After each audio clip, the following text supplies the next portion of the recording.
Have you ever found yourself on a platform 300 feet above the ground holding onto a rope? I have. I did this when I was ziplining.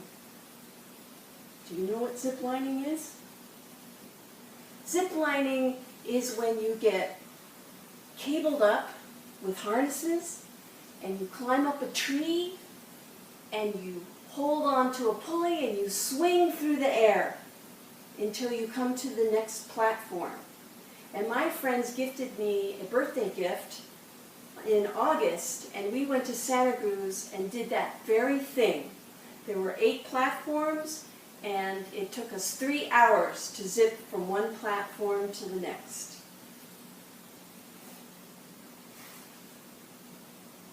Today, Mr. Toastmaster, fellow Toastmasters and guests, I'm going to talk to you about how you can zip from one platform to another platform in your life when your life becomes difficult, and especially if you have lost a loved one. Now, the platforms in your life are where you feel secure, where you feel solid with your feet. You know where the boundaries are. This is a good place to be. But there are times in your life when you get knocked off your platform and then you don't know what to do. You don't know where that next platform is. That is what happened to me this year. On January 3rd, my mother died. I was knocked off my platform. I could not see the next one. It was probably one of the hardest periods of my life. But instinctually I knew I had to reach out for help. So I reached out to my friends, my family, and my guide. Now in ziplining, you have your friends and your family members if they want to come, and your guide to help you cross over, to help you deal with your fear. And any guide who has good techniques is going to really help you. Now, what your friends are supposed to do for you are surround you when times are hard. And in ziplining, you can do it, Vivian. Yes, you can. They're your cheerleaders. The guide offers you techniques. Now, in ziplining, our guide offered us many techniques. I'm going to tell you about one because I thought it was tremendously effective. In ziplining, when you're ready to zip off, you have to put your hands over a pulley. And she called this pulley the teddy bear. And when you're getting ready to step off the platform, you have to step up another 1.5 feet on this rocky tree stump so you get enough momentum to go forward. She called that rocky tree stump a cookie. So when it was my turn to cross, she'd say, Vivian, are you ready to cross? And I go, oh, I'm not so sure. And she would say to me, okay, step on your cookie and grab your teddy bear. And those terms were enough to lighten the fear. Very effective. Now, when I was going through my grief period and working with my grief counselor, she also had techniques for me to get through the hard part.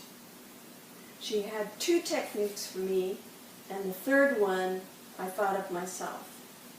Now, the first technique that she had for me was to get a photograph of my mother and look at it and talk to my mom about the memories, about whatever was on my mind.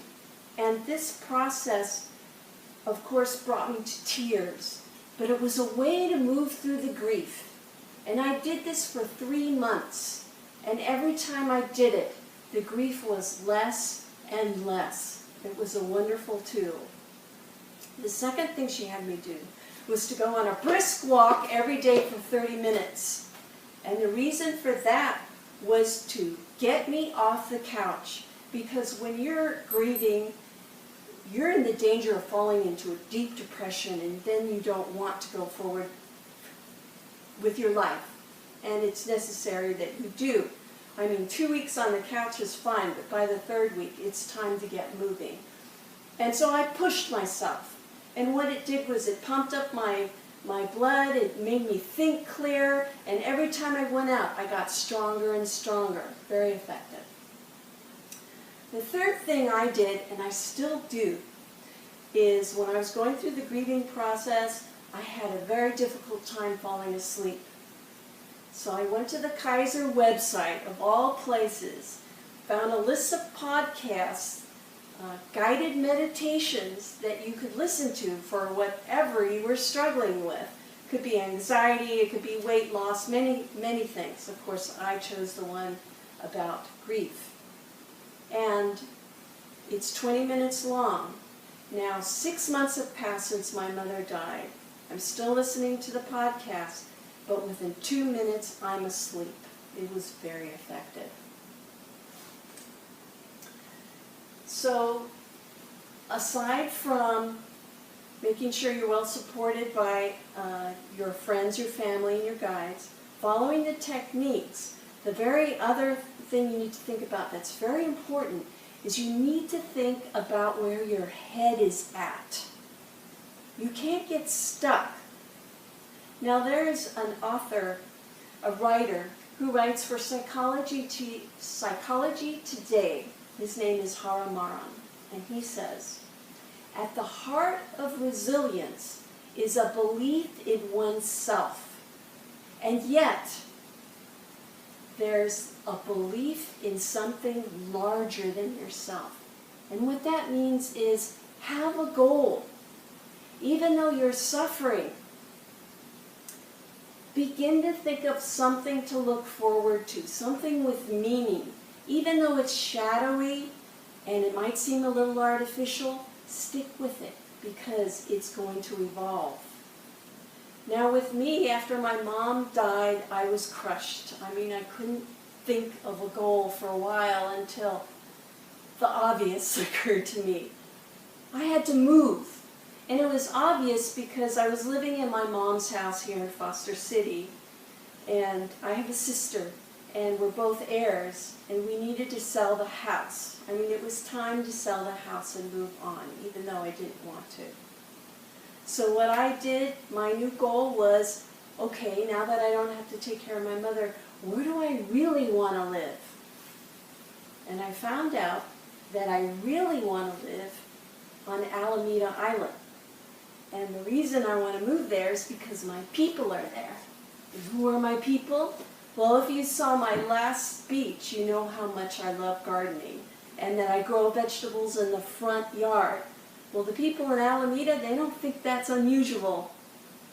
So what I have over there, gardeners, artists, musicians, and no one is allowed to drive any faster than 25 miles per hour in the whole island. And I swear that calms everybody down. And so it's sort of a dreamy, nice, comfortable place to be. Plus it's close to work and I get to take the ferry. So now I'm in a good place. So I would like to tell you, if you're struggling through a difficult time, if you're going through the grieving process, to remember to enlist your friends and your family and your guide to follow the techniques that are given to you, whatever they may be, and to have a big picture in mind. You will move through the change, you will be transformed, and you will zip into the future and land on that next platform.